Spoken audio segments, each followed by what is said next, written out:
આજે દ્રષ્ટાંતથી શરૂઆત કરીએ પ્રવચનની. મને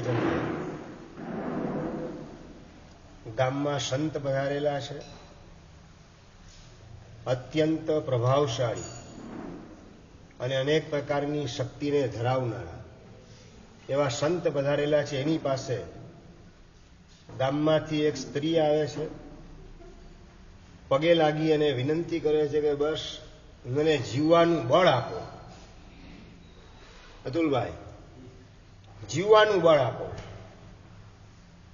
કેમ પણ શું સમસ્યા શું છે જેના કારણે જીવવાનું બળ માગવું પડે? બસ હવે મરી જવાનું મન થાય છે. બસ શું એવી સમસ્યા કઈ છે જેના કારણે મરવાનું મન થાય? આજે જીવન વેંઢારવાનું કામ કરનારા ઘણા બધા છે. જીવન જીવવાનું કામ કેટલા કરતા હશે $1,00,000 ગંભીર પ્રશ્ન છે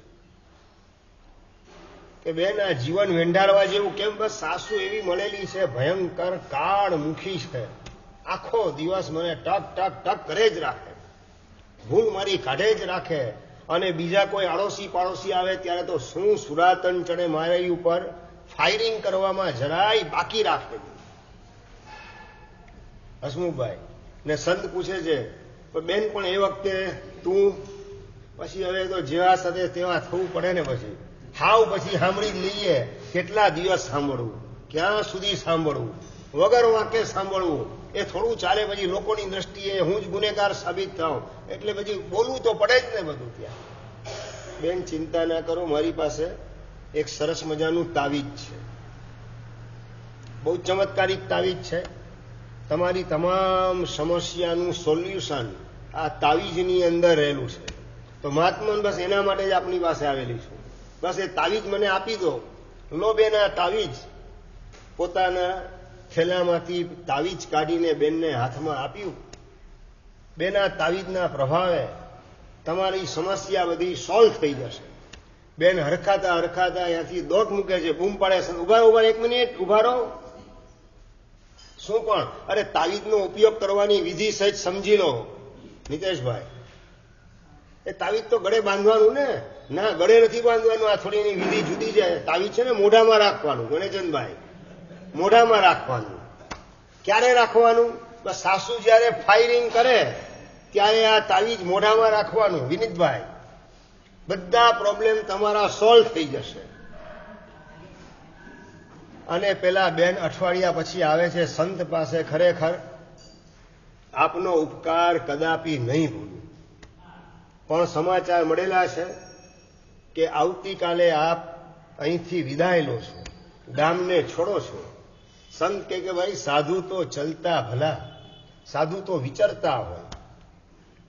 તમે જાઓ એનો વાંધો નથી, પણ આ તાવીજ જો ખોવાઈ ગયું તો તાવીજના પ્રતાપે બધા પ્રોબ્લેમ મારા સોલ્વ થઈ ગયેલા છે.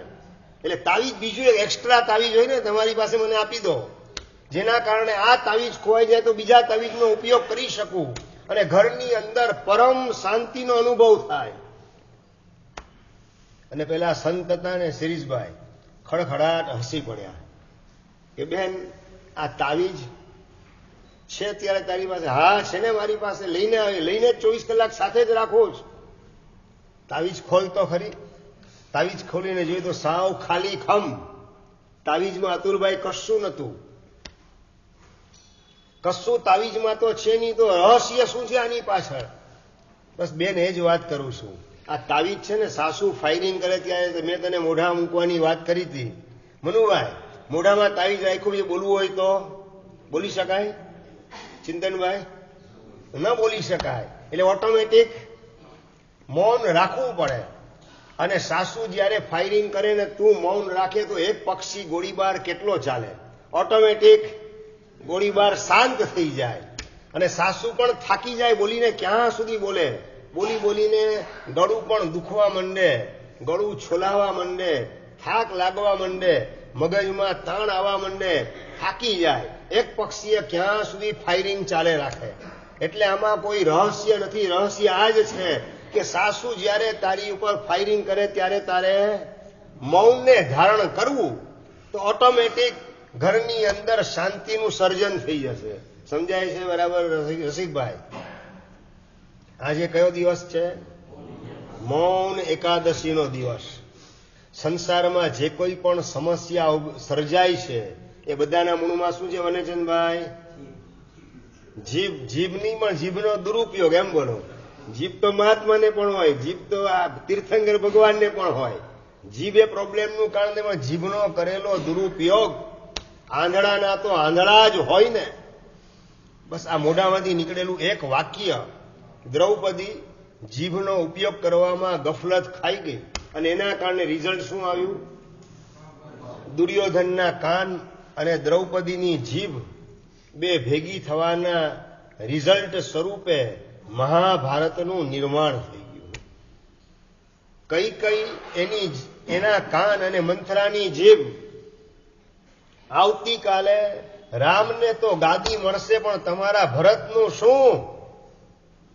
આ કાનમાં ફૂંક મારવાનું પાપ અને એના કારણે રામાયણ સર્જાઈ ગઈ. વનવાસનો સ્વીકાર રામચંદ્રજીએ કર્યો અને સીતાનું અપહરણ થયું, યુદ્ધ થયું. આ બધાના મૂળમાં શું હતું? આ જીભનો કરેલો દુરુપયોગ. આ લુલી છે ને એની અંદર એકે હાડકું ખરું હસમુખભાઈ? જીભમાં હાડકું એકેય નથી અને છતાં ભલભલાના હાડકા ખોખરા કરવાની તાકાત કેમાં રહેલી છે અતુલભાઈ? આ જીભની અંદર. એટલે જીભ જે છે એનો ઉપયોગ કરવાની શાસ્ત્રકાર કહે છે કે બોલતા ન આવડતું હોય તો સહેલામાં સહેલો ઉપાય કયો છે? વાહ રે વાહ, તમે કેટલું ધારણ કરો, કેટલું મૌન જયેન્દ્રભાઈ. ઘરમાં તમારા ઉપર જયારે આક્ષેપ થતો હોય એ વખતે મૌન રહેવાનું કેટલું સૂચે? વિનીતભાઈ, તમે તો આળસુ જ છો કે ભાન પડતી અક્કલ ચાલતી નથી તમારી. આવું કોઈક આક્ષેપ કર્યું, બોલવા ન બોલવાનું બોલે. હવે એ વખતે જીભ અંદર રહે કે પછી જીભ બહાર નીકળે છે ને. જન્મે ત્યારે માણસને એકેય દાંત નથી હોતા ને અત્યારે કેટલા? 32 ચોકીદાર ગોઠવાયેલા છે જીભની આજુબાજુ. આટલા બધા બોડીગાર્ડને કેમ ગોઠવવા પડ્યા દિર્ગેશભાઈ? આ જીભ જે છે લુલી હોવા છતાં એકે હાડકું ન હોવા છતાં 32 ચોકીદાર એને આપવા પડેલા છે. કારણ કે જો બોલવામાં બેફામ બની જાય તો હોનારતો ઊભી થતા વાર લાગે નહીં. એ સંભવિત હોનારતને અટકાવવા માટે આ 32 ચોકીદાર આપેલા છે જીભને. જન્મે ત્યારે એક પણ દાંત હોય કીર્તિભાઈ? ન હોય. કેમ ન હોય? હા, જરૂરત જ નથી ચોકીદારની. જીભ બોલતા જ બોલવાનું કામ નથી કરતી. દાંત ક્યારે આવે? હા, હવે સમજાઈ ગયું બરાબર. કુદરતનો આ ક્રમ છે. આ બોલવાનું શરૂ થાય એટલે ચોકીદાર કુદરત ગોઠવવા માંડે કે હવે આ જોખમ છે, બોલવાનું સ્ટાર્ટ થઈ ગયું. એટલે આસપાસની અંદર ચોકીદાર ગોઠવી દો, કિલ્લાની વચ્ચે રાખો, કિલ્લાની બહાર એ કૂદી પડે નહીં ગમે ત્યારે. ગળપણની અંદર દાંત હાલ્યા જાય. કેમ ચાલ્યા જાય? હવે સમજણ પડી ગઈ છે. મારું બોલેલું કશું ઉપજતું નથી. ભગવાનની પાસે તે બોલો, મારું કીધું કશું નવી થાય. મનીચંદભાઈ, મારું કીધેલું કંઈ થતું નથી. દુકાનમાં, ઘરમાં, બજારમાં, ઓફિસમાં. તો હવે શું કરવું મનોજભાઈ, મહેશભાઈ? શું કરવાનું હવે? મૌનમ સર્વાર્થ સાધનમ. એટલે કુદરત જોઈએ કે હવે મૌન થઈ ગયા ભાગશાળી, તો ચોકીદારની જરૂરત નથી. એક પછી એક ચોકીદાર રવાના થતા જાય. આ કુદરતના સંકેતોને પણ જો આપણને સમજતા આવડે તો મૌનમ સર્વાર્થ સાધનમ. મૌન એ તમામ સિદ્ધિઓનું મૂળ છે. મૌનની પણ એક અલૌકિક શક્તિ છે અને મૌન એ જ વાસ્તવમાં મુનિપણું છે. આચારાંગ સૂત્રની અંદર લખેલું છે, જમ સંમમતી પાસા તમ મૌણમતી પાસા.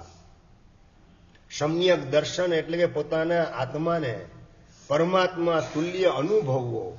પરમાત્મા જેવું પોતાનું નિર્મળ સ્વરૂપ અનુભવાય ત્યારે સાધક મૌન બની જાય. મૌન બને એટલે કે મુનિપણાને ધારણ કરી લે.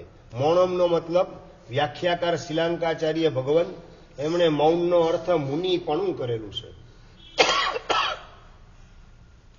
જેટલું આપણે પૂતગલ જગતની અંદર, બાહ્ય જગતની અંદર મૌન ધારણ કરતા જઈએ, ઉદાસીન ભાવ આત્મસાત કરતા જઈએ, તેમ તેમ મુનિપણું પ્રાપ્ત કરવાની યોગ્યતા અંદરમાં ખીલતી જાય.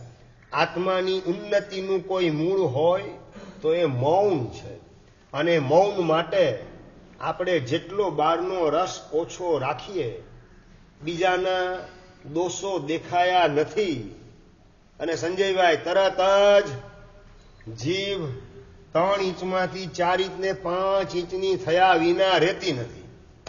બીજાની ભૂલ દેખાય એટલે એને ઉઘાડો પાડો, એ કેવો છે એ જગતના ચોગાનમાં જાહેર કરો. બસ આ જ અનાદિની નબળી કડી. એના જ કારણે સંઘર્ષો ઘરે ઘરે ઊભા થાય છે. પત્નીને મૂકવા માટે પતિ એની સાથે જાય છે પિયર મૂકવા માટે. લગ્ન પછી લગભગ 8 મહિના પછીનો પ્રસંગ. પત્નીને મૂકવા માટે જાય છે ને એ વખતે પિયર આવી ગયેલું છે પત્નીનું. ગામની બહાર કૂવો છે અને કૂવાને જોઈને ઝાડની નીચે પત્ની બેસે છે કે થાક લાગેલ છે, સારું આપણે બેસીએ. થાક ઉતારવા માટે બેસે છે ઝાડની નીચે. તરસ લાગી છે, સામે જ કૂવો છે. બસ જો આ કદાચ દોરડું પડેલું હોય ને કોકનો ઘડો પડેલો હોય તો પાણી મને પીવડાવો. પતિ જાય છે, એની પાછળ પાછળ પત્ની જાય છે. તમારી પાસે ક્યાં ઘડો ઊંચકાવો, હું ત્યાં આવું છું, પાણી ત્યાં જ વાપરી લઈશ. સારું. પતિ આગળ અને પત્ની પાછળ. અને કૂવામાં પાણી છે કે નહીં જુઓ તો ખરા. પાણી છે કે નહીં જોવા માટે કાંઠા પાસે આવીને ડોકિયું નીચે કરે અને 2 પગ ઊંચા કરી અને પતિને કૂવામાં પધરાવવાનું કામ પત્ની કરે છે. ઓન ધ સ્પોટ પતિ સીધો કૂવાની અંદર ફેંકી અને પત્ની ત્યાંથી રવાના પિયર તરફ. હવે તો પિયર ગામ આવી ગયું જ પોતાનું. પિયરમાં પહોંચી જાય છે પત્ની અને હાશ, આ કાંટો કાયમ માટે ગયો. એવા પ્રકારનો દ્વેષ અને દુર્ભાવ જેને મનમાં ભરેલો છે એવી પત્ની હાશકારાનો અનુભવ કરે છે. પિયરમાં પહોંચે અને પત્નીને દીકરીને એકલી જોઈને મા બાપ પૂછે, અલી એકલી આવી? એ આવેલા હતા પણ ધંધાનું કામ હોવાના કારણે ગામના પાદરે મને મૂકીને રવાના થયેલા છે. સ્ટોરી બનાવવાની અંદર તો બધા પાવરધા હોય છે. હા, સ્ટોરી બનાવવાની અંદર આપણને જૂઠ બોલવાનું પાપ જાણે કે અડતું જ નથી, નડતું જ નથી. એવા પ્રકારની મેન્ટાલિટી ચારે બાજુ ડેવલપ થઈ જાય એવા પ્રકારનો આ કળિયુગ પોતાનું સ્વરૂપ વિકરાળ વધુ ને વધુ બનાવી રહેલ છે. પત્ની હતી વાત કરે છે કે પતિ જે છે ગામના પાદરે મને મૂકી અને રવાના થયેલ છે. એમને કામ હોવાના કારણે આથી રવાના થયા. સારું, મા બાપ મનને મનાવે છે, દીકરીને ઘરે રાખવાનું કામ. ને આ બાજુ કૂવામાં પડેલો પતિ પડતા પડતા અચાનક થોડું પુણ્ય જાગતું હતું એટલે અંદરમાં પીપળો ઉગેલો કૂવાની અંદર. એ પીપળાની ડાળી પડતા પડતા હાથમાં આવી ગઈ, પકડી લીધી. અને 1 કલાક પછી કોઈક મુસાફર ત્યાંથી પસાર થતું હશે ને કૂવામાંથી પાણી લેવા માટે દોરડું ને હાંડો બાજુમાં હતા એ કૂવામાં નાખે ને એ વખતે બૂમ પાડે છે, કોઈક મુસાફર હોય તો મને બચાવો. બૂમ સાંભળી અને વટે માર્ગું એને બહાર કાઢવાનું કામ કરે. બહાર નીકળ્યા પછી હવે શું કરવાનું વનેચંદભાઈ? હવે મહત્વનો પ્રશ્ન છે. બોલ તમારા મેદાનમાં છે. કીર્તિભાઈ હવે શું કરવાનું? અતુલભાઈ શું ઘટના બની ગઈ તમને સમજણ પડી ગયેલી છે. હવે મૂર્તિયા તરીકે તમે હો તો શું કરો એમ પૂછું છું. કાશું ઘર બાજુ વળવાનું કે સાસરિયામાં જઈને બાઈ ચડાવવાનું કામ, બતાવી દેવાનું કામ, પત્નીને ઉઘાડી પાડવાનું કામ, એના મા બાપને સમજાવવાનું કામ કે જો ઓળખી લો તમારી દીકરી કોણ છે, જો આ શરીર ઉપર ઉજરડા કેવા પડેલા છે, એ પ્રભાવ ને પ્રતાપ કોનો છે, આ બધું દેખાડવાનું કે બીજું કઈ? પતિ શાણો હતો, ડાપણ વાપરે છે. મારા કોઈ કર્મનો ઉદય જેના કારણે એને આવી દુર્બુદ્ધિ સૂજી. અને નંબર 2, કોઈ કાળ ચોઘડિયું ચાલતું હશે, એના કારણે નબળો વિચાર એના મનમાં આવી ગયો. એમાં પત્નીનો વાંક મારે શા માટે વિચારવો? મારા કાળા કર્મ અને મારો નબળો કાળ, એના કારણે નબળો વિચાર એને આવ્યો, નબળું કામ એના દ્વારા થઈ ગયું. પણ પ્રભુની કૃપા મારા ઉપર વરસી. પીપળો મળી ગયો કૂવામાં, જે જગ્યાએ પડ્યો ત્યાં પીપળો હતો, પકડી લીધો અને હું બચી ગયો, નવું જીવન મળી ગયું. આ સંસારનો વૈરાગ્ય એનાથી મારા આત્માને ભાવિત કરવાની ઉજળી તક પ્રભુની કૃપાથી મને પ્રાપ્ત થઈ. આવું અંતરથી સ્વીકારી અને યુવાન પોતાના ઘર તરફ ડગલા માંડે છે. ઘરે પહોંચી જાય, મા બાપ પૂછે, સહી સલામત પહોંચાડી દીધી પત્નીને? હા, સહી સલામત એને પહોંચાડી અને હું આવું છું. તો રોકાયો નહીં સાસરાની અંદર 2-4 દિવસ. આપને પછી ધંધામાં એકલ પંડે સંભાળવું પડે. એના માટે આવું ન બને એટલે એમનો આગ્રહ ખૂબ હતો, છતાં તત્કાલ ત્યાંથી નીકળી ગયો ને અહીંયા આવી ગયો છું. સારું. ઘરે આવ્યા પછી મા બાપને પણ હસમુખભાઈ એક અક્ષર, પત્નીનું પરાક્રમ કેવા પ્રકારનું એ અંગે એક અક્ષર પણ બોલવાની તૈયારી નથી. પેટના પાતાળ કૂવાની અંદર એ ઘટનાને સમાવી દીધી. ગંભીરતા એનું નામ છે કે બીજાના દોષ એને આપણે હજમ કરતા શીખીએ, એનું નામ ગંભીરતા. અને નાની ઉંમરની અંદર આવી ગંભીરતા આત્મસાત કરનારો પેલો યુવાન. મહિનાઓના મહિના નીકળી ગયા, 2-3-4 મહિના નીકળી ગયા. મા બાપ વાત કરે છે, અલિયા પણ હવે ઘરવાળીને તો લઈ આવ પાછી અહીંયા. પિયરીએ ગયે 4 મહિના થઈ ગયા છે. એની અનુકૂળતા હશે ત્યારે એના બાપુજી મૂકવા માટે આવશે. ભલે શાંતિથી થોડો સમય ત્યાં વધારે રહે. આમ સમય પસાર કરે. 4ના 6 મહિના ને 8 મહિના પસાર થઈ ગયા. સાસરિયા વાળા ત્યાં ઊંચા નીચા થાય કે હજી આ જમાઈ રાજ પાછા લેવા કેમ આવ્યા નહીં. અને સસરા પોતે ખુદ મૂકવા માટે આવે. દીકરી ના પાડે કે ના એ લેવા આવશે તો હું જઈશ. ના બેટા, દીકરી જે છે સાસરીએ શોભે, ઘરે નહીં. કાં દીકરી ક્યાં શોભે? દીકરી ક્યાં શોભે નવનીચંદભાઈ? હજી દીકરી ક્યાં શોભે જયેન્દ્રભાઈ? મહેશભાઈ ક્યાં શોભે? સાસરીએ. ઉપાસરે નહીં. સદગુરુની નિસરાની અંદર સમર્પિત થઈને ઉપાશ્રીમાં ન શોભે દીકરી? વિચાર અતુલભાઈ આવે કે ના આવે? એમને એમ ભલે ના આવતો હોય પણ સાધ્વીજી ભગવંતોના દર્શને પણ આવો વિચાર આવે કે ના આવે કે મારી દીકરી પણ સાધ્વી બની અને ભગવાનના શાસનની સેવાની અંદર ગોઠવાઈ જાય તો મારું અહોભાગ્ય. એ સાધ્વીજી ભગવાનના દર્શને પણ દીકરી ઉપાશ્રય ગોઠવાય મારું સદભાગ્ય. આવો વિચાર આવે વનેચંદભાઈ? મને ડેડ ઓડિયન્સ નથી પાતો, લાઈવ ઓડિયન્સ જોઈએ. અતુલભાઈ, દીકરી ઉપાશ્રયની અંદર શોભે પહેલા નંબરમાં. અને ઉપાશ્રયમાં કાયમ માટે રહેવાની એની યોગ્યતા ન હોય, એટલો ઉત્સાહ ન જાગતો હોય તો પછી યોગ્ય સંસ્કારી પરિવારની અંદર તમે એને વળાવો એ તમારી મજબૂરી છે, એ તમારી લાચારી છે એમ સમજી અને બીજા વિકલ્પની અંદર જવાનું છે. પેલા વિકલ્પને તમારી મગરૂરી માનવાની નથી. બીજા વિકલ્પને પારકા ઘરે તમે મોકલો એ તમારી મજબૂરી છે. પરમાત્માના ઘરે મોકલો એ તમારું સૌભાગ્ય છે. આવી સમજણ અંદરમાં કેળવવાની જરૂરત છે. સાસરીએ મૂકવા માટે આવેલા છે એના પપ્પા, તમે કેમ આવ્યા? દીકરો આવતો તો જ 2-3 દિવસની અંદર લેવા માટે. ના ના, મારે પણ થોડું વ્યવહારિક કામ હતું અને તમારા ખબર અંતર પણ પૂછાઈ જાય એટલા માટે દીકરીને મૂકવા માટે આવેલો છું.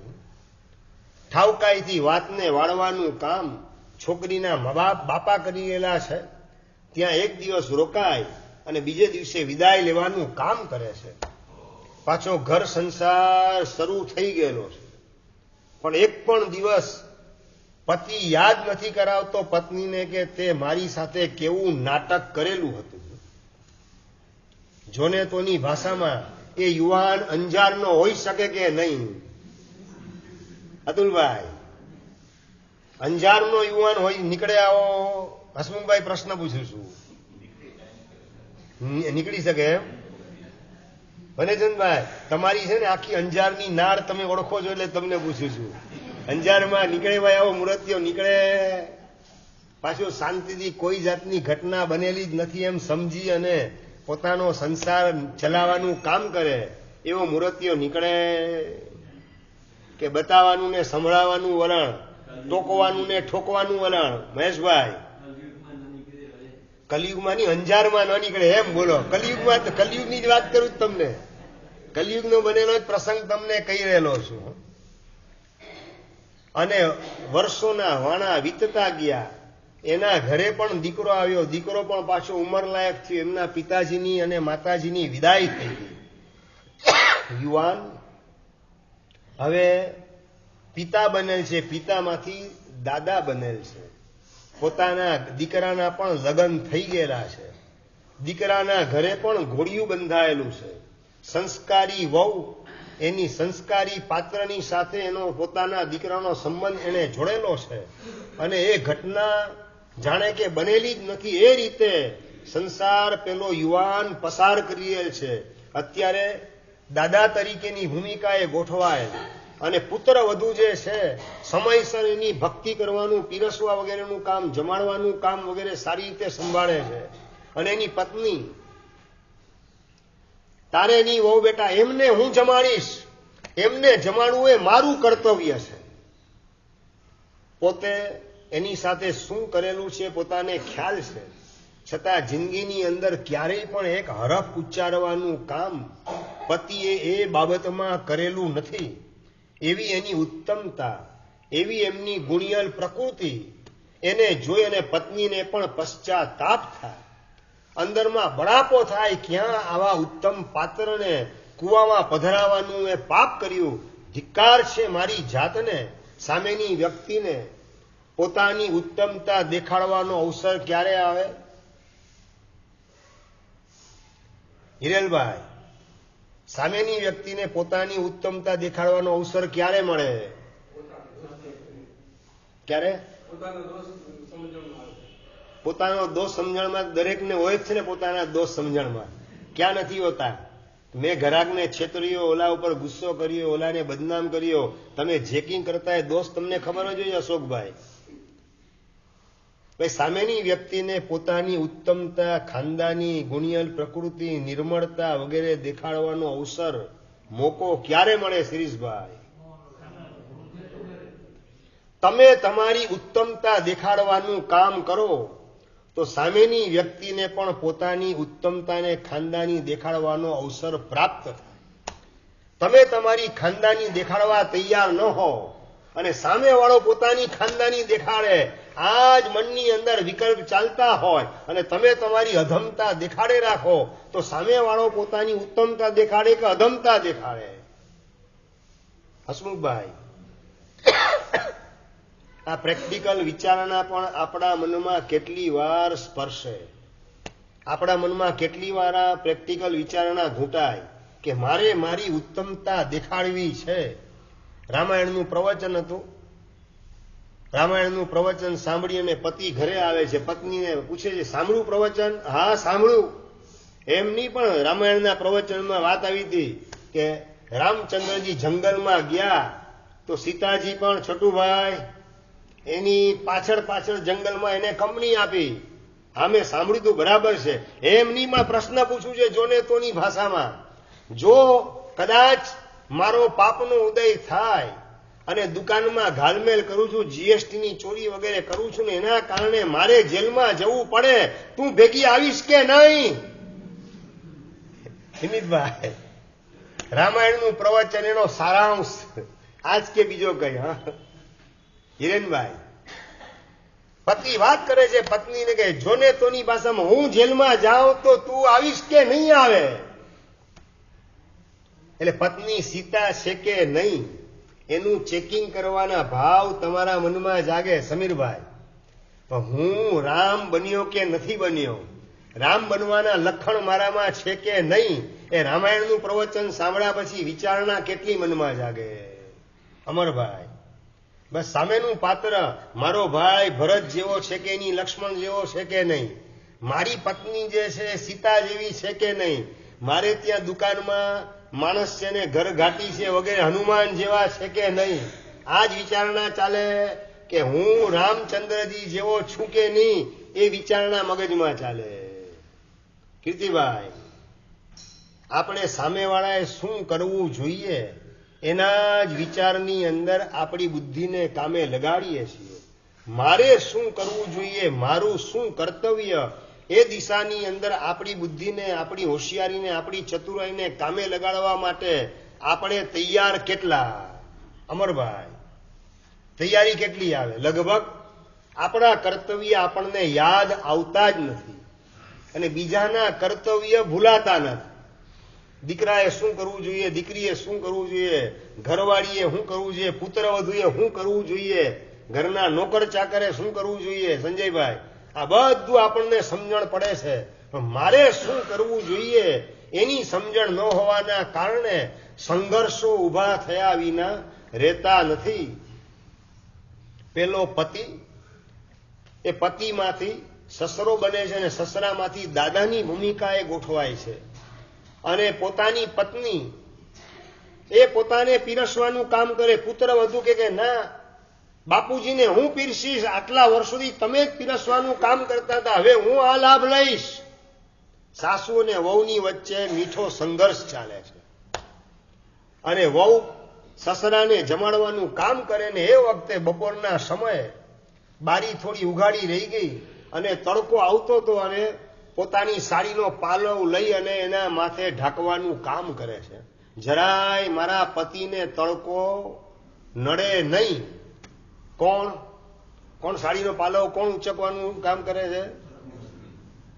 અનિજનભાઈ, કોણ? હા, આપણને યાદ બરાબર છે. કુવામાં જીણે પધરાવી દીધેલ છે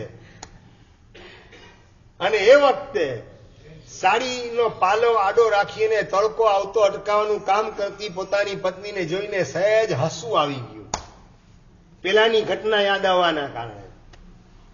ભૂતકાળમાં બનેલા જે કોઈ પ્રસંગો છે ને બધા એ મોટા ભાગે નબળા પ્રસંગો છોટુભાઈ ટાઈમ બોમ્બની જેમ ગોઠવાયેલા હોય છે.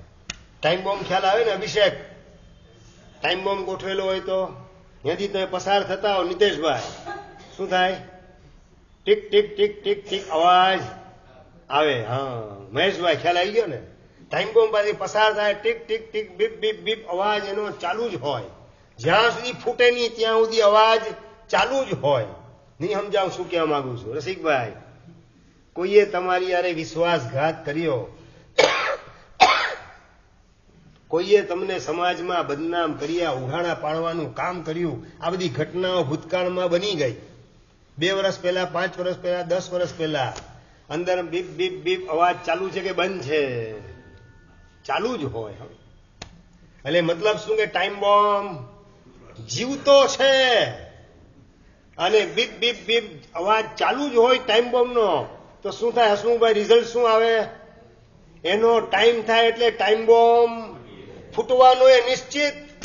અને એકવાર ટાઈમ બોમ્બ ફૂટ્યો એટલે બધું વેર વિખેર થતા વાર લાગવાની નથી. ટાઈમ બોમ્બ ગોઠવાયેલો એવો વાંધો નથી જયેન્દ્રભાઈ, બીપ બીપ બીપ અવાજ ન આવવો જોઈએ. એ ટાઈમ બોમ્બનું કનેક્શન કટ ઓફ કરી નાખવાનું. પ્રયત્ન કયો ચાલે તુષારભાઈ? શિરીષભાઈ, કયો પ્રયત્ન ચાલે? કનેક્શન કટ ઓફ કરવા માટેની આપણી તૈયારી કેટલી? ભૂતકાળના નબળા પ્રસંગો જે કોઈ બન્યા એ મારા પાપના ઉદયના કારણે બનેલા છે. મારો કોઈક નબળો કાળ ચાલતો હશે, એના કારણે એવી ઘટના બની ગઈ, એવી કોઈક નિયતિ હશે, હોનહાર હશે, એના કારણે એના મોઢામાંથી નબળા શબ્દ મારા માટે નીકળી ગયા. પણ નબળી નિયતિ જો મારી ન હોય, મારો કાળ પડતો ન હોય, મારા કર્મ વાંકા ન હોય, તો એ માણસ ખાનદાન છે, એ ક્યારેય નબળું મારા માટે બોલે નહીં. આવો એકરાર ભીતરમાં થાય કે ન થાય? મહેશભાઈ, અંતર આવું કબૂલાત કરવા તૈયાર ખરું કે નહીં? જયેન્દ્રભાઈ, જવાબ જોઈએ. આપણું અંતર આવી કબૂલાત કરે? કોઈ આપણને આપેલી ગાળ, આપણું કરેલું અપમાન, આપણી સાથે કરેલો વિશ્વાસઘાત, એમાં મારા પાપ કર્મ ભાગ ભજવે છે. મારી નબળી નિયતિ અને મારો પડતો કાળ એમાં જવાબદાર છે. એ તો જીવ રૂડો છે, ઉત્તમ જીવ છે, ખાનદાન જીવ છે. એ આવું મારી સાથે નબળું કરી શકે નહીં. એવો અંતરમાંથી ઉદ્ગાર નીકળે કે ના નીકળે? કીર્તિભાઈ, આપણે અધ્યાત્મ જગતમાં ક્યાં પહોંચેલા છીએ એ આ બધા સિમ્ટોમ્સના આધારે સમજવાનું છે. આપણે આપણી જાત માટે, બીજા માટે આપણે નિર્ણય નથી કરવાનો, પણ આપણે આપણી જાત માટે નિર્ણય કરવાનો છે કે વર્ષોથી વાસુ પૂજ્ય સ્વામી દાદાના દર્શન, વંદન, પૂજન, સત્કારને સન્માન કરવું, ભક્તિ કરવું, વર્ષોથી સામાયિક પ્રતિક્રમણ કરવું, વર્ષોથી આઠમ ચૌદસના આંબેલ એકાશના વગેરે કરવું, ઉકાળેલું પાણી વાપરવું, રાત્રિ ભોજનનો ત્યાગ કરવું, પ્રવચન સાંભળવું, નવકારનો જાપ કરવું, આ બધી આરાધના વર્ષોથી કરવા છતાં પણ અંદરમાં બીજાના દોષને યાદ રાખવાનું વલણ ખતમ થયું નથી, ખલાસ થયું નથી. ડગલે ને પગલે મારા દુઃખમાં બીજાને જવાબદાર માની આરોપીના પાંજરામાં સામેવાળાને ગોઠવવાની કુટેવ હજી સુધી સમાપ્ત થયેલી નથી. આ મારી નબળી કડી છે. નબળી કડી તરીકે પણ સ્વીકારવાની તૈયારી આવે કે ના આવે? ચાલો, ઉત્તમ ભૂમિકાની વાત સાઈડમાં રાખીએ. મારા પાપનો ઉદય, મારો પડતો કાળ, મારી નબળી નિયતિ, એના કારણે એને નબળો વ્યવહાર મારી સાથે કર્યો. બાકી એ જીવ રૂડો છે, ઉત્તમ છે. આવો અભિગમ અંદરમાં સહજ રીતે આવે તો એ આપણી ઉત્તમ ભૂમિકા. નંબર 2, કદાચ એવા પ્રકારનો અભિગમ નથી આવતો તો પણ મારી આ નબળી કડી છે, એના ભૂલને હું ભૂલી શકતો નથી. એ મારી નબળાઈ છે, મારો વીક પોઈન્ટ છે. આવો સ્વીકાર ભાવ પણ આવે કે ના આવે?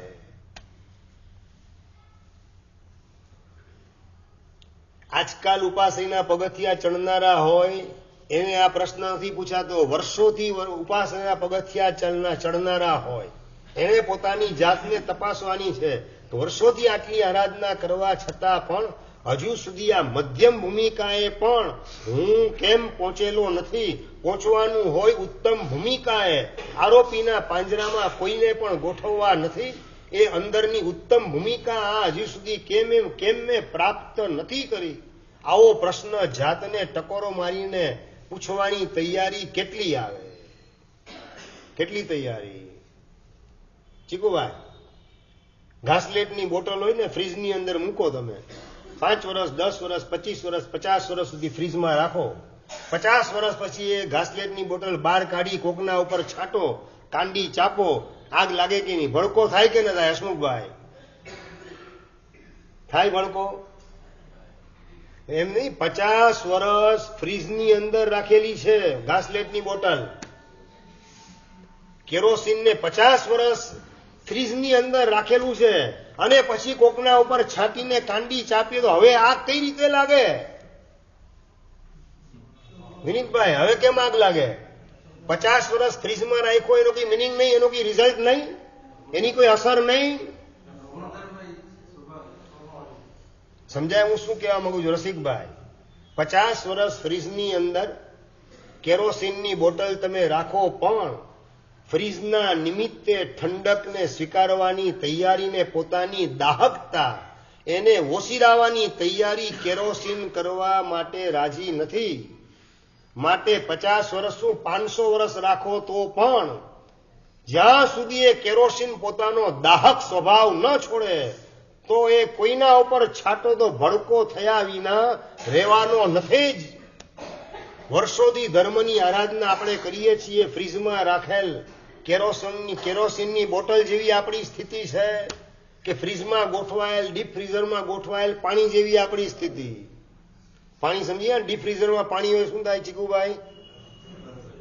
હેમાંગભાઈ, શું રિઝલ્ટ આવે? બરફમાં એ કન્વર્ટ થઈ જાય.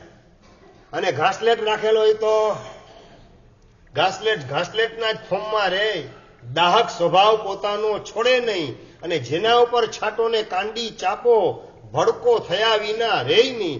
વર્ષોથી આપણે દેરાસર, ઉપાશ્રય, આંબેલ ખાતાના પડખા સેવવા છતાં પણ અંદરનો દાહક સ્વભાવ એટલે કે બીજાની ભૂલોને યાદ રાખવાની, બીજાની ભૂલોને યાદ રાખીને બદલો લેવાનું વલણ, બતાવી દેવાનું વલણ, બાઈ ચડાવવાનું વલણ, એ જો આપણે છોડવા તૈયાર ન હોઈએ તો આપણી પણ હાલત ફ્રીજની અંદર ગોઠવાયેલ ઘાસલેટની બોટલ જેવી જ કે બીજી કોઈક. કીર્તિભાઈ, આપણે એ સ્થિતિમાં રહેવું નથી. પાણી જેમ બરફમાં કન્વર્ટ થઈ જાય, ડીપ ફ્રીઝરમાં ગોઠવાયેલ, એમ આપણે પરમાત્માને મળ્યા પછી, ગુરુને મળ્યા પછી, દેરાસર ઉપાસના પગથિયા ચડ્યા પછી એના એ ધોયેલ મૂળા જેવી સ્થિતિમાં રહેવું નથી. આપણે આપણા જીવનમાં બદલાવ લાવવો છે. સમજી રાખો, દુઃખ તમારા જીવનમાં કોઈ પણ વ્યક્તિના નિમિત્તે મળતું દુઃખ એ બદલો લેવા માટે નથી આવતું, પણ તમને બદલવા માટે આવે છે. હેમાંગભાઈ, સમજાઈ ગયું બરાબર? થોડા નજીક નજીક આવી જાય ને ભાગશાળી. હા, જગ્યા ઘણી બધી છે. હા, નજીક આવી જાય. આપણા જીવનમાં કોકના નિમિત્તે આવતું દુઃખ એ બદલો લેવા માટે નથી, પણ આપણને બદલવા માટે દુઃખ આવી રહેલું છે. આ સમજણ આપણી પાસે મળે કે ના મળે? વિનીતભાઈ, દુઃખ બદલો લે છે કે આપણને બદલવા માટે આવે છે? હસમુખભાઈ, આવે છે આપણને બદલવા. પ્રશ્ન એ છે, આપણે બદલાઈએ છીએ કે બદલો લેવાનું જનૂન એની અંદર અટવાઈ જઈએ છીએ? ભાઈ, આપણી જાતને બદલવાનો પુરુષાર્થ કરીએ દુઃખના દિવસોની અંદર કે બદલો લેવાનું જનૂન એ આપણા મગજ ઉપર સવાર થાયને બાઈ ચડાવીને બતાવી દઈએ? ઈંટનો જવાબ પથ્થરથી. આ શું છે? બદલો લેવાનું વલણ છે. પરમાત્માનું શાસન પામેલ વ્યક્તિ ઈંટનો જવાબ પથ્થરથી નહીં, પણ પોલાદનો જવાબ પણ પુષ્પથી વાળવાનું કામ કરે. તેને સમજવાનું કે પરમાત્માના શાસનને પામેલ છે. પતિ પોતાની પત્નીની ભૂલ યાદ કરાવેલ નથી. જેણે હજી 25 વર્ષ પસાર થઈ ગયા લગ્નના, 27 વર્ષ પસાર થઈ ગયા, છતાં પત્નીની ભૂલ નથી પત્નીને બતાવી, નથી પોતાના દેવલોકમાં ગયેલા માતા પિતાની સમક્ષ પણ સામે રજૂઆત નથી કરી, પોતાના દીકરાની પાસે કે પુત્રવધુ પાસે પણ એની બ્લેક સાઇડ ઓપન કરવાનું કામ પતિએ હજી સુધી કરેલું નથી. ગંભીરતા પાતાળ કુવા જેવી એવી બનાવેલી છે, જેની અંદર પત્નીની ભૂલ એને સમાવી દીધી, પણ બીપ બીપ અવાજ ચાલુ છે. બીપ બીપ છે, ટાઈમ બોમ્બનો અવાજ ચાલુ છે. જ્યારે પાલવથી ઢાંકે છે ને એ વખતે હસે છે, અને એ વખતે હસવાનું કારણ શું મહેશભાઈ? ભૂતકાળનું સ્મરણ, કે આ જ પત્ની છે જેણે મને કુવાની અંદર ધક્કો મારીને મારવાનું કામ કરેલું હતું. યાદ આવી ગઈ ઘટના, અને કર્મના કેવા ખેલ છે, એ કર્મની બલિહારી કેવા પ્રકારની છે, વિચારીને સહેજ હસવું આવી ગયું. અને પુત્રવધુની નજરની અંદર એ દ્રશ્ય ઝડપાઈ ગયું. અને પ્રસંગ તો પતી ગયો, પીરસવા વગેરેનો જમવાનો પ્રસંગ પતી ગયો. બપોરના સમયે પોતે આરામ કરીને ઉઠે છે, ચા પીવાનો ટાઈમ થયો ને એ વખતે પુત્રવધુ આવીને ચા લઈને આવે છે. લો બાપુજી, ચા વાપરો. ચા પીએ છે, અને એ વખતે એકાંત જોઈ, અવસર જોઈ અને પુત્રવધુ વાત કરે છે, બાપુજી આજે બા હતા, તડકો આવતો તો, જમતી વખતે આપના ઉપર બારી ખુલ્લી રહી ગઈ એટલે પાલવ ઢાંક્યો. એ વખતે આપ સે હસેલા હતા, કે હસ્યા કેમ આપ? વહુ બેટા, હવે રહેવા તો બહુ મજા નથી. બધું અંદરમાં છે ને, કોઈ પણ નદીના મૂળિયા એને તપાસવાની મજા નથી, ઝાડના મૂળિયાને ઉખેડવાની કોઈ જરૂરત નથી. બહુ બેટા, જવા દો એ બધી વાત. ના ના બાપુજી, આપે કેવું જ પડશે. આવી વાત કરી એટલે થોડો ઇન્ટરેસ્ટ વધારે વધી ગયો. ના ના બાપુજી, આપે કેવું જ પડશે. શું એવી ઘટના બની જેના કારણે આપે મોઢા ઉપર સહેજ સ્માઇલ આવી ગયું આપને? બહુ બેટા, જવા દે ને, ભૂલવા જેવી વાત છે, યાદ કરવા જેવું નથી. ના બાપુજી, કેવું જ પડશે, આગ્રહ રાખે. અને એ વખતે સસરા પોતાની પુત્રવધુને વાત કરે છે ભૂતકાળની ઘટના. બહુ હળવા ટોનની અંદર કહે છે, પણ ટેક ઇટ ઇઝીલી ના બદલે ટેક ઇટ હેવીલી કરવાનું કામ વહુએ કરેલું છે. કોઈક તમારી પાસે નબળી વાત કરે તો ટેક ઇટ હેવીલી કે ટેક ઇટ ઇઝીલી, કયો અભિગમ? હસમુખભાઈ, મનેચંદભાઈ જવાબ જોઈએ. ટેક ઇટ ઇઝીલી, જો આપણે આપણું ભવિષ્ય ઇઝીલી પસાર કરવું હોય તો દરેક પ્રસંગોને ઇઝીલી લેતા શીખીએ, અને આપણું ભવિષ્ય જો ભારેખમ બનાવવું હોય તો જ પ્રસંગને ટેક ઇટ હેવીલી એ અભિગમ અપનાવીને ભારેખમ રીતે લેવાનું કામ કરવું. સંજયભાઈ, કઈ રીતે પ્રસંગને લો?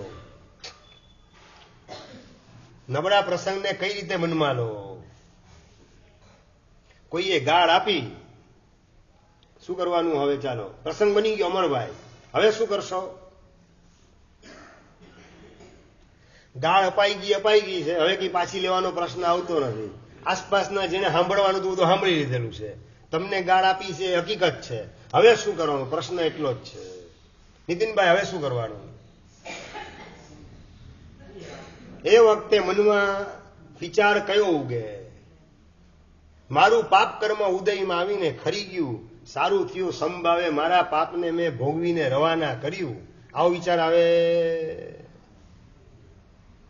દિર્ગેશભાઈ, કયો વિચાર આવશે?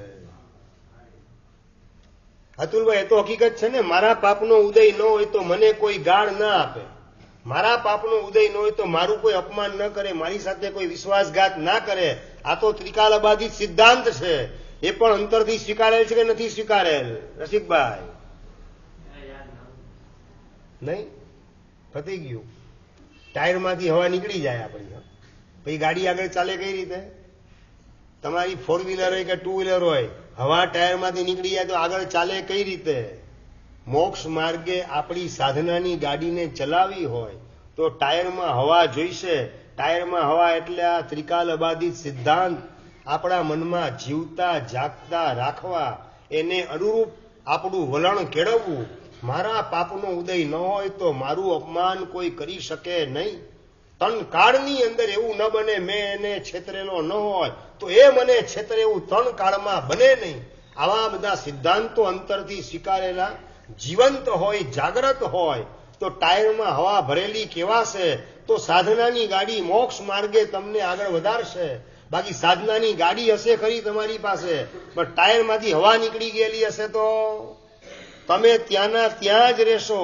સાધનાની ગાડીમાં બેસવા છતાં મોક્ષ માર્ગે આગળ વધાય તેવી શક્યતા ઉપર ચોકડી લાગી જશે. આ ટાયરમાંથી હવા ન નીકળી જાય એટલે પ્રભુએ બતાવેલા સિદ્ધાંતો એને યાદ રાખવા છે, એને ફોલો કરવા છે, એનો અમલ કરવા મારે તૈયાર રહેવું છે. આવી માનસિકતા નહીં કેળવાયેલી હોય તો આપણું ઠેકાણું પડે તેવી શક્યતા નથી. પેલા સસરા ભૂતકાળનો કીધેલો પ્રસંગ હળવાશથી લેજો હો બેટા, બહુ મનમાં ભારેખમ રીતે આને લેતા નહીં. આવું કહીને પ્રસંગ પૂરો કરે જ ઉભા થાય છે, દુકાને જવા નીકળે છે.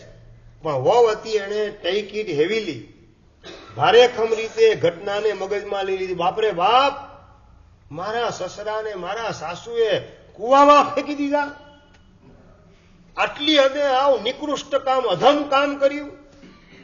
પણ શું એમનું જીવન જોઈને લાગે જ કે આ વાત સાચી હોય?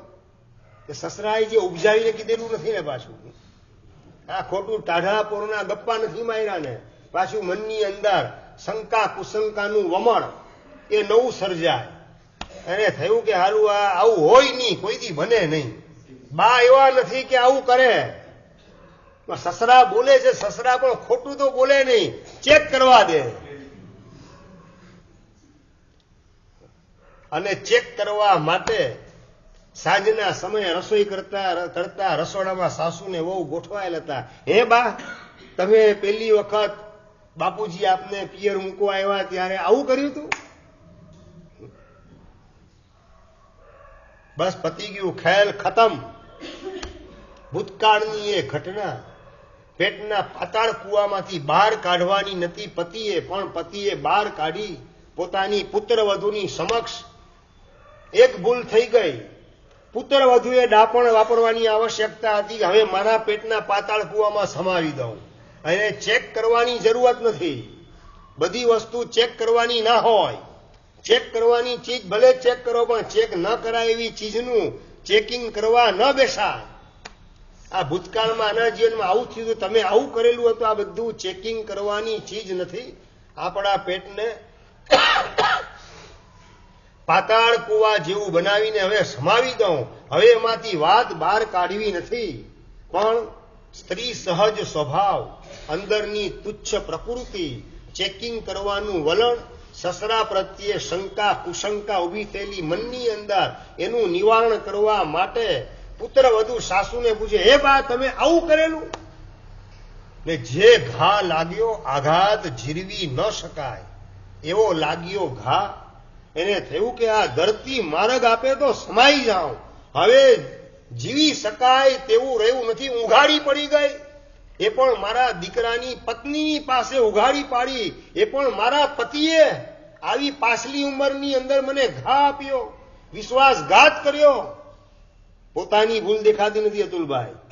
મેં આવા અપલખણ વાળા કામ કરેલા, મારી ભૂલ છે એવું સ્વીકારવાના બદલે મારી આને વિશ્વાસઘાત અને પુત્રવધુ સમક્ષ એમણે આવી વાત ઉચ્ચારી, મારી હલકાઈને પ્રગટ કરી. હવે 24 કલાક એ જ પુત્રવધુની સાથે ઘરમાં હું રહીશ કઈ રીતે, મોઢું એને બતાવીશ કઈ રીતે? અને સાસુએ, બહુ બેટા થોડું માથું દુખે, અત્યારે વાત કરવાની અનુકૂળતા નથી, હું સૂઈ જાઉં છું, પછી આપણે મળીએ. અને વહુ એને રસોડામાં એકલી મૂકીને સાસુ પોતાના બેડરૂમની અંદર ગઈને ગળે ફાંસો લગાવી અને પરલોક ભેગી થઈ ગઈ. ખબર નથી બોલતા બોલવાનું થાય છે કે બફાટ થાય છે, એ નથી પુત્રવધુને ખ્યાલમાં આવતું, નથી સસરાને ખ્યાલમાં આવતું. અને રિઝલ્ટ ન કલ્પી શકાય તેવા પ્રકારનું સાસુ જે છે ગળે ફાંસો ખાઈ લટકી અને પરલોક ભેગી રવાના થઈ ગઈ. દેખવું નહીં ને દાજવું નહીં, હવે મોઢું કોઈને બતાવવું નહીં. અંદરની એક તુચ્છ પ્રકૃતિ, હવે કઈ રીતે મારું મોઢું દેખાડું? મારું પાપ પકડાઈ ગયું.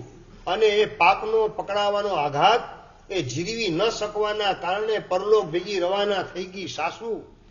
અને દરવાજો ખખડાવે છે પતિ, દરવાજો ખુલતો નથી, દરવાજો તોડે જ. દરવાજો તોડ્યો તો ફાંસો ખાઈને લટકેલી સાસુ પોતાની પત્ની દેખાણી. અને સસરા વહુને પૂછે, વહુ બેટા તમે કઈ વાત કરી હતી એમને? હા બાપુજી, મારા દ્વારા ભૂલ થઈ ગઈ. મેં પૂછ્યું કે બા આપે આવું કર્યું હતું, મારા દ્વારા પૂછાઈ ગયું. મારા મનમાં શંકા હતી કે આવું બને નહીં. એવું ખરેખર બન્યું કે નહીં પૂછ્યું મેં, પણ મને ખબર નહીં કે એનું રિઝલ્ટ આવું આવશે. અને આઘાત સસરાને એવું લાગે છે કે મારા શબ્દ નબળા નીકળ્યા, એના જ કારણે મારી પત્નીએ જીવતે જીવ ગળે ફાંસો લઈ અકાળે મરવું પડ્યું. એમાં જવાબદાર હું જ છું. આ પાપનું મારે પ્રાયશ્ચિત કરવું જ પડશે. અને હવે મને પણ જીવવાનો કોઈ અધિકાર નથી. અને સસરા પોતે પણ ગળે ફાંસો ખાઈને પરલોક ભેગા રવાના થાય. અને વહુને ખબર પડી કે સાસુ ને સસરા બંને પરલોક ભેગા થઈ ગયા, એમાં જવાબદાર હું છું.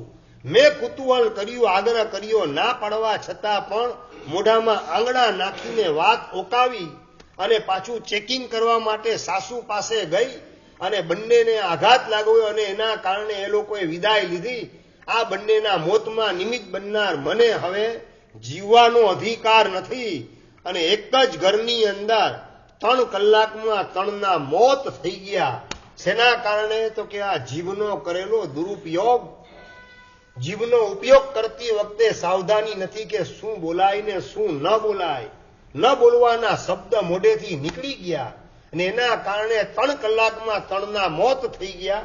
આ ઘટના શાસ્ત્રકાર ભગવાન દેખાડીને આપણને કહે છે મૌન એકાદશી પર્વની ઉજવણી કરવા માટે કે જેટલું આપણે મૌન ધારણ કરીએ એટલું આપણું ભવિષ્ય ઉજળું છે. અને આપણા પરિચયમાં આવનાર અનેકને શાતા અને સ્વસ્થતા અને સમાધિ પ્રાપ્ત થતી જાય. બોલતા ન આવડે તો આપણે શટર પાડી દેવું, મૌન ધારણ કરવું. અને જો બોલતા આવડે તો ભગવાને સરસ મજાની વ્યવસ્થા દેખાડેલી છે. તમે મૌન જ રહો, કમ્પલસરી એવી વાત પણ ભગવાન નથી કહેતા. તમને જો સરસ મજાનું બોલતા આવડતું હોય, બીજાના જીવનમાં લાગેલી આગ એને ઠારતા આવડતી હોય, તો તો ભગવાન કહે છે કે સુધર્મા સ્વામીની પાઠ ઉપર આવીને બોલો, અહીંયા આવીને ગોઠવાઈ જાઓ. હેમાંગભાઈ, ભગવાન આ પણ વાત કહે છે, મૌનની પણ વાત કરે છે, અને બોલવાની અંદરમાં ખૂબ ઉત્સુકતા હોય, બોલવાનો ભાવ હોય, અને બોલ્યા વિના ચાલે એમ ન હોય ને જો બોલતા આવડતું હોય તો સુધર્મા સ્વામીની પાઠ ઉપર બેસીને એવું બોલીએ કે અનેકના જીવનમાં આરાધનાની રંગોળીઓ રચાય, અનેકને પ્રભુના તત્વની સાચી સમજણ મળે, જીવન કઈ રીતે જીવવું એની કળા શીખવા મળે. એ માટે આપણે આપણી જીભનો ઉપયોગ કરવાનો છે, પણ એવો ઉપયોગ કરતા બધાને કદાચ ન આવડે તો સહેલામાં સહેલો રસ્તો કયો બતાવ્યો? મૌનમ સર્વાર્થ સાધનમ. જેટલું મૌન રાખીએ એટલા આપણે પણ સલામત, બીજા પણ સલામત. અને બોલતા જો બફાઈ ગયું તો એ શબ્દનો ઘા, શસ્ત્રના ઘા લાગેલા હોય ને કદાચ તો 2 મહિને 4 મહિને રૂઝાઈ જાય છોટુભાઈ, પણ શબ્દનો જે ઘા લાગે છાતીની અંદર, દિલની અંદર, એ કદાચ લાકડા ભેગા થઈએ તો પણ રૂઝાતો નથી. અને શાસ્ત્રકાર તો ત્યાં સુધી કહે છે કે પરલોકની અંદર પણ એ ઘા રૂઝાતા નથી. 63 શલાકા પુરુષ ચરિત્રની અંદર 7મા પર્વમાં કલિકાલ સર્વજ્ઞ હેમચંદ્ર શ્રીશ્વરજી મહારાજ સાહેબે વાત કરેલી છે કે આજની તારીખે પણ ચોથી નરકની અંદર રાવણ અને લક્ષ્મણ આમને સામને લડવાનું કામ કરીએલા છે. ચીકુભાઈ ખ્યાલ આવે છે ને? અંદર શબ્દના ઘા, એકબીજાના અપમાન કરેલા એના ઘા હજુ રૂઝાયેલા નથી. પરલોકમાં ગયા પછી પણ ફાઇટિંગ ચાલુ જ છે ચોથી નરકની અંદર રાવણ અને લક્ષ્મણની વચ્ચે. આ બધું જાણી અને કોઈના દિલમાં ઘા લાગે એવા શબ્દ મારે બોલવા નથી. અને એના માટે સૌથી પહેલા મારે મારી સમજણને ચોખ્ખી કરવી છે. મારા જીવનમાં બનતી કોઈ પણ ઘટનામાં જવાબદાર હું પોતે છું, સામેની વ્યક્તિ નહીં. મારા જીવનમાં આવતા દુઃખની અંદર સામેની વ્યક્તિ જવાબદાર નથી. એ તો મારા જૂના પાપ કર્મનો નિકાલ કરવામાં સહાય કરીએલ છે. He is only helper. આવા પ્રકારની સમજણને ભીતરમાં કેળવવાની આવશ્યકતા છે. અને આ છે ને આપણું સ્ટેન્ડિંગ પોઈન્ટ છે. આપણો આ પાયો જેટલો મજબૂત હશે એટલા આપણે સાધના માર્ગે છલાંગ લગાવવાનું કામ સારામાં સારી રીતે કરી શકશું. આ આપણું જમ્પિંગ બોર્ડ છે. જમ્પિંગ બોર્ડ સમજી ગયા ને હસમુખભાઈ? માણસને કૂદકો મારવાનું કહીએ પણ ખાડામાં ઉતારેલો હોય, 5 ફૂટ ઊંડો ખાડો, અને એમાં કાદવ ભરેલો હોય, અને કે તું છલાંગ લગાવ. વિનીતભાઈ છલાંગ કેટલી લગાવે? હિરેનભાઈ લાગી શકે? 1 ફૂટ પણ છલાંગ ન લગાવી શકે, કારણ કે કાદવમાં ઉભેલો છે. હાઈ જમ્પ જેને લગાવવો છે એને એનું જમ્પિંગ બોર્ડ મજબૂત જોઈએ, સ્ટ્રોંગ જોઈએ, કાદવ કીચડવાળું નહીં. બસ આપણે સાધના જગતમાં છલાંગ લગાવી છે. ગૌતમ સ્વામીને સ્થુલીભદ્ર સ્વામી વગેરેની જેમ દ્રઢ પ્રહારી, ઇલાચી પુત્ર ને ચિલાતી પુત્ર વગેરેની જેમ આપણે છલાંગ લગાવી તો આપણું જમ્પિંગ બોર્ડ એને મજબૂત બનાવીએ. મારા જીવનમાં બનતી તમામ દુર્ઘટના એમાં જવાબદાર એકમાત્ર હું પોતે છું. આવો આંતરિક સ્વીકાર ભાવ હશે. કોઈના પ્રત્યે દ્વેષ કે નફરતનો એસિડ છાંટવાનું મન આપણને થઈ શકશે નહીં. એસિડના એટેક અનંતી વાર મેં અને તમે બીજા ઉપર કર્યા. માટે જ આ પુનરપી જનનમ પુનરપી મરણમ પુનરપી જનની જઠરે શયનમ, આ સંસારનું ચક્કર ચાલુ ને ચાલુ જ છે. આ જન્મણના ચક્કરમાંથી બહાર નીકળવાનો ઈલાજ મારા જીવનમાં બનતી દુર્ઘટના એની અંદર જવાબદાર એકમાત્ર હું છું. સામેની વ્યક્તિ he is only helper, he is only cleaner. મારા આત્મ ઘરને ચોખ્ખું કરવાનું એ કામ કરનાર ક્લીનર છે, હેલ્પર છે. મારા પાપને ખતમ કરવામાં સહાય કરનાર છે. ભાઈ થકી ભલેરો લાગે દુઃખ આપનારો. ત્યારે પરમાત્માના માર્ગની અંદર આપણો વિકાસ થઈ શકશે. પરમાત્માના માર્ગમાં વાસ્તવમાં આપણો પ્રવેશ થઈ શકશે. પછી તેષામ દૂરે ન લોકાગ્રમ, પછી સિદ્ધ શિલા આપણાથી દૂર નથી, બહુ નિકટમાં છે. પણ એના માટે ક્રિસ્ટલ ક્લિયર આપણે સમજણને કરવી પડશે. રાતના સમયે મૌન એકાદશીના દિવસે પૌષદ લઈ અને કાયોત્સર્ગ ધ્યાને ઉભેલા છે શેઠ. અને રાતના સમયે ચોર ઘરની અંદર આવે છે ચોરી કરવા. સુરત શેઠ કાયોસર ધ્યાને ઉભેલા છે અને ચોર તિજોરીમાંથી માલ બહાર કાઢી પોટલા પેક કરવાનું કામ કરે. ઘરના બધા મેમ્બર સૂતેલા છે. જાગતા હોય તો એકમાત્ર સુરત શેઠ મૌન એકાદશીનો ઉપવાસ કરી આત્મ ધ્યાનની અંદર કાયોસર ધ્યાને ઉભા ઉભા ખોવાઈ ગયેલા છે. પણ અવાજ તિજોરી ખોલવાનો, પોટલા ભરવાનો, દાગીના પડવા વગેરેનો અવાજ સાંભળવાના કારણે ખ્યાલમાં આવી ગયો કે ઘરની અંદર કોઈ જાણ ભેદું ચોર આવેલ છે અને બધો આ માલ, દાગીના વગેરે, સોનામોર, હીરા મોતી, માણેક એ બધાના પોટલા ભેગા કરીએલ છે. જોને તોની ભાષામાં છોટુભાઈ, સુરત શેઠની જગ્યાએ આપણે હોઈએ. હવે બોલ તમારા મેદાનમાં છે, શું કરીએ આપણે? જયેન્દ્રભાઈ, બોલવા જેવું નથી. હા, ને બોલવા જેવું હોય તો કરવા જેવું હોય. જે ચીજ બોલવા જેવી નથી તો કરવા જેવી કઈ રીતે હોય એ પ્રશ્ન જાતને પૂછવાનો છે. સુરત શેઠ લેશ માત્ર દ્વેષ કે દુર્ભાવ ચોર પ્રત્યે નથી. મારું હોય તે કોઈ ચોરી શકે નહીં અને જે ચોરાઈ જાય તે મારું હોઈ શકે નહીં. આવી પરમાત્માની વાત એને યાદ કરી ચોર પ્રત્યે મધ્યસ્થ ભાવ, ઉદાસીન ભાવ રાખે છે. એના પ્રત્યે દ્વેષ કે દુર્ભાવ ભીતરમાં બિલકુલ ઉભા કરતા નથી. સુરત શેઠ મારું હોય તે ચોરાય નહીં. સાચું, ચોરી થાય 2-5 લાખની ત્યાં યાદ આવે હસમુખભાઈ? એ વખતે અત્યારે વ્યાખ્યાન હોલમાં યાદ આવે એનો કઈ જાજો અર્થ નથી. 200 ને 200 કેટલા મહેશભાઈ? 400. 400 ને 400 આ શીખી લીધું તમે. સ્કૂલની અંદર શીખડાવવામાં આવ્યું. દુકાને બેઠા, સ્કૂલમાં તમે આ શીખીને પહેલો નંબર લાવ્યો, બરાબર? નંબર 2 દુકાને બેઠા, 400 ને 400 200 આવું કરવા માંડ્યા. હવે રિઝલ્ટ શું આવે? દિવાળું નીકળે કે બીજું કઈ? હરેજનભાઈ, 200 ને 200 400, 400 ને 400 800 શીખીને સ્કૂલમાં પહેલો નંબર લાવનારો છોકરો દુકાને ગોઠવાઈને 400 ને 400 200 કરે. અતુલભાઈ, દેવાળું કાઢવા સિવાય બીજો વિકલ્પ શું હોય? આ વ્યાખ્યાન હોલમાં જે કંઈ છે ને સ્કૂલમાં શીખડાવવામાં આવે એવું શીખડાવવામાં આવે. સમજાય બરાબર?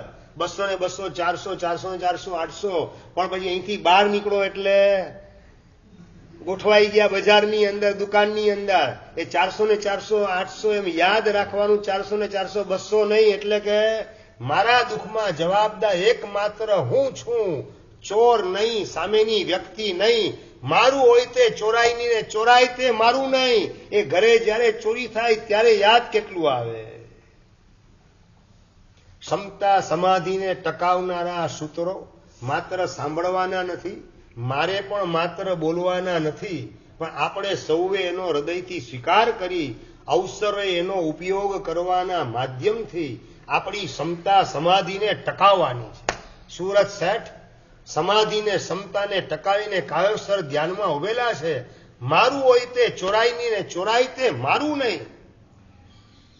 અને પોટલા બાંધી અને ચોર બહાર નીકળે છે. ઘરના દરવાજે પહોંચે પણ અચાનક પગ પોતાના થંભી ગયા. આંખેથી દેખાતું બંધ થઈ ગયું. આંખની રોશની ગાયબ, પગમાં ચાલવાની તાકાત એ પણ ખેંચાઈ ગઈ અને થીજી ગયા. ત્યાંને ત્યાં બંને પગ. ચોર ખસવાનો પ્રયત્ન કરે, બૂમ પાડવાનો પ્રયત્ન કરે, મોઢામાંથી ન શબ્દ નીકળે. આંખમાંથી દેખાતું બંધ થઈ ગયું, પગમાં ચાલવાનું બંધ થઈ ગયું. ત્યાંને ત્યાં થંભી ગયા ચોર. સમજાય શું કે આમાં રસિકભાઈ? તમે તમારા પક્ષે જે કરવાનું છે એ કરો ને, તો કુદરત પોતાના પક્ષે જે કરવાનું છે કર્યા વિના રહેશે નહીં. આ શ્રદ્ધા પણ આપણી પાસે કેટલી મહેશભાઈ? આ શ્રદ્ધા કેટલી? સુરત સાહેબ પોતાના પક્ષે જે કરવાનું છે કરીએલા છે. મારું હોય તે ચોરાય નહીં, ચોરાય તે મારું નહીં.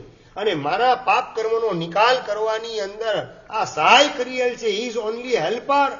આ દ્રષ્ટિ ચોર પ્રત્યે રાખે, મંગલ મૈત્રી ભાવ એના પ્રત્યે ટકાવે, મધ્યસ્થ ભાવથી પોતે ભાવિત થાય. એના ઉપર દ્વેષ કે દુર્ભાવનો એસિડ છાંટવાની ભૂલ સુરત શેઠ બિલકુલ કરતા નથી. પોતાના પક્ષે જે કરવાનું છે સુરત શેઠ કરે છે, એના જ કારણે કુદરત એને જે કરવાનું છે કર્યા વિના કુદરત રહેતી નથી. ચોરના પગ થંભી ગયા, આંખે દેખાતું બંધ થઈ ગયું. સુરત શેઠ એ તો અતિથિ સંવિભાગ કરીને બેસેલા છે. 24 ઉપવાસ, રાતના આખી રાત કાયોસર ધ્યાન, બીજે દિવસે એકાશનું કરવાનું છે. એટલે પૌષધ પાડવાની પણ કોઈ ઉતાવળ નથી. નહીં સમજાયું? પૌષધ પાડવાની ઉતાવળ નથી. તમને તો ખાલી 1 કલાકનું પ્રતિક્રમણ હોય ને જયેન્દ્રભાઈ, તોય સામાયિક પાડવાની ઉતાવળ. 48 મિનિટ થઈ ગઈ, ઔષધ પતી ગયો, પૌષધ પાડવાની ઉતાવળ નથી. આત્માના ઊંડાણમાં ખોવાઈ ગયા. પણ સવારે અજવાળું થયું અને ચોર પકડાઈ ગયા. રાજપુરુષ રાજસભાની અંદર લઈ જાય, રાજાની સમક્ષ હાજર કરે. આ ચોર સુરત શેઠને ત્યાં પકડાયેલા, માલ સામાન સાથે પકડાયેલા. સુરત શેઠને કશી ખબર નથી. પૌષધ શાંતિથી પાડે, જાણે કશું બનેલું છે જ નહીં. મૌન એકાદશીની આરાધના કરનારા સુરત શેઠ, એની કથા વાંચીએ ત્યારે આપણને આપણી જાતને ટકોરો મારીને પ્રશ્ન પૂછવાનું મન થાય કે નવા નવા ધર્મ પામેલા સુરત શેઠ જો આ ભૂમિકાએ હોય તો વર્ષોથી ધર્મ જગતમાં પ્રવેશ કરનારા આપણે આ ભૂમિકાએ પહોંચ્યા કે નથી પહોંચ્યા? પૌષધ પાડવાની ઉતાવળ નથી. પૌષધ શાંતિથી પાડ્યો.